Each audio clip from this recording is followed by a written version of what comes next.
that latent power and energy swelling within her, overtaking her body.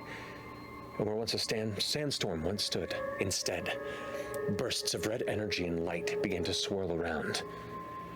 The surrounding structures began to carve away, the secondary internal storm beginning to just tear and destroy within the proximity. With the final scream, everything goes white.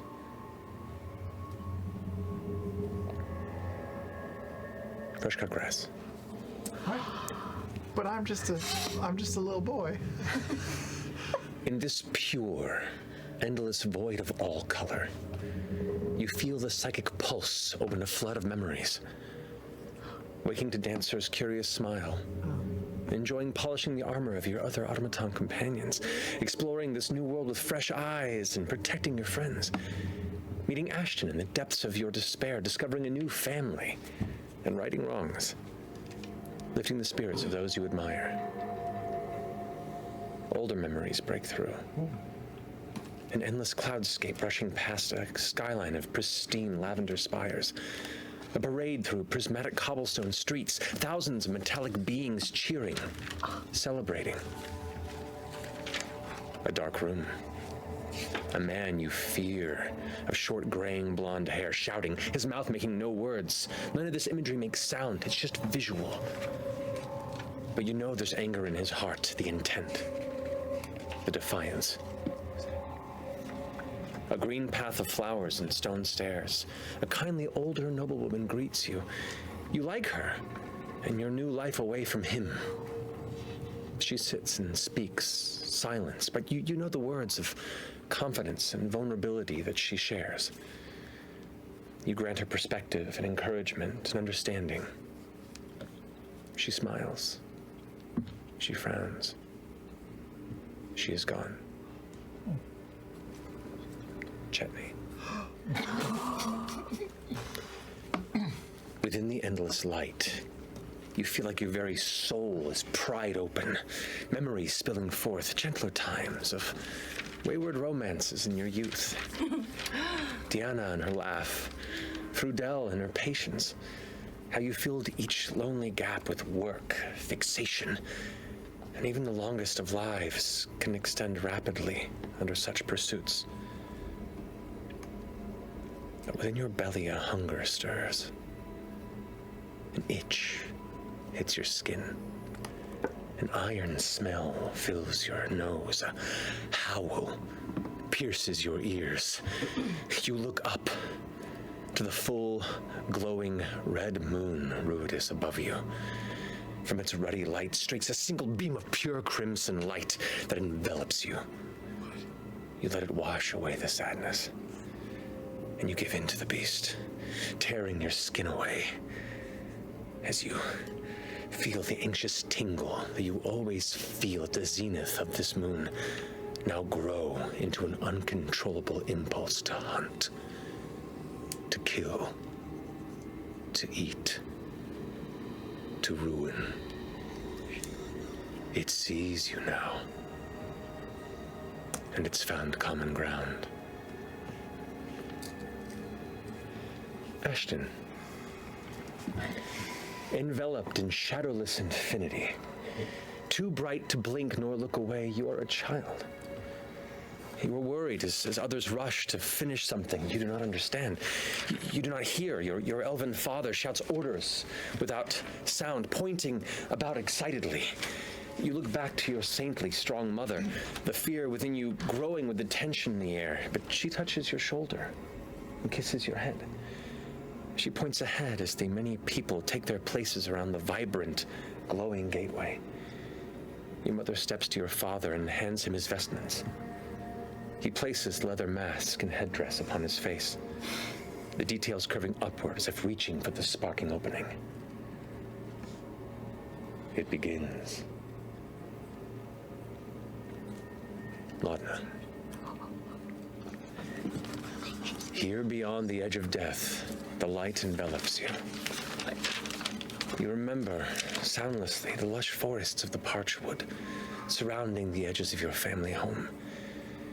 You remember the warmth of the fire under the hearth and the comfort of a stew's smell filling the air as your family gathers for dinner. dinner. An impossibly long, decadent table. Watchful guards. The Dark Lord and Lady speaking wordlessly, and the dread that fills your heart. Her gaze meets yours. A gaze that never stops. You see her at the edge of your vision always. Her shape creeps beyond every blink. Her words mingle with your own. You fear you may lose yourself. Are you yourself? Or just her, incubating? I am of his blood. I will endure. My will is unrelenting. You are my vessel in life, unlife, in beyond. I will endure. Imogen. Your entire body and spirit shakes into energy, a cosmic mass of vibration and power. You feel your body pulse and burn, unstable and threatening to burst, wanting to explode. You wince and hold yourself with all your might, your eyes tightening shut. You are walking, toppling over a rock by a swaying tree. A hand catches your clumsy form just as it strikes the dirt. You cry loudly, silently, as your eyes meet hers. Her lavender hair tied up over her ears in a long braid. Your smile, her smile, calms your tears to a still. She wipes your cherub cheeks and lifts you into her arms. She speaks to you wordlessly. In your mind, you know everything is all right. She suddenly looks concerned. Her face snaps away into the distance. With intensity, you open your eyes once more, and there, in this vacant space crackling before you, you see Otohan, staring back, her body crackling with the same type of energy as yours. You are a true predator, a gift in their image. Few can be as strong as we can. To deny your nature is to be consumed by it. To embrace it is to master your own fate. I am proud of you. The voice of Liliana echoes in your mind. Run, Imogen. Run.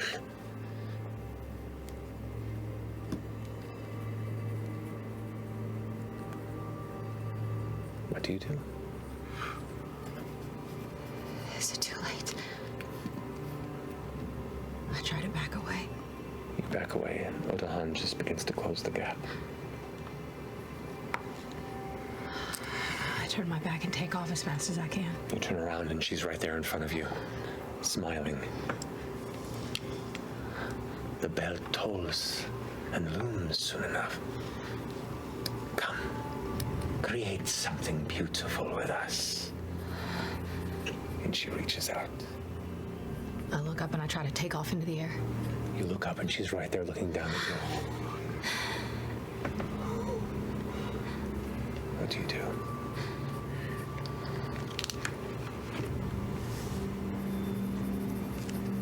I try to blast her face. Okay. In that moment, you reach within you, and as the energy begins to burble up and ignite, this bright, burning, chaotic, swirling energy just begins to build up as you unleash it with an immense scream. You watch her get blasted and streak away into the white darkness. The light blinks out. A void envelops you, and you hear the sound of 1,000, 10,000 stones and bricks hitting the ground. The wind hits your face, the sand stinging across your cheek as you come down to your feet. Looking around you, you now stand in the streets of Bassaris once more.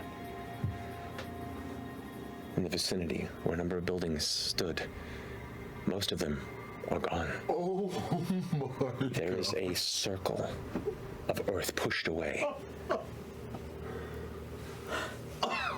And in that moment, your companions appear where they were. As they were. Oh god. Oh, fuck.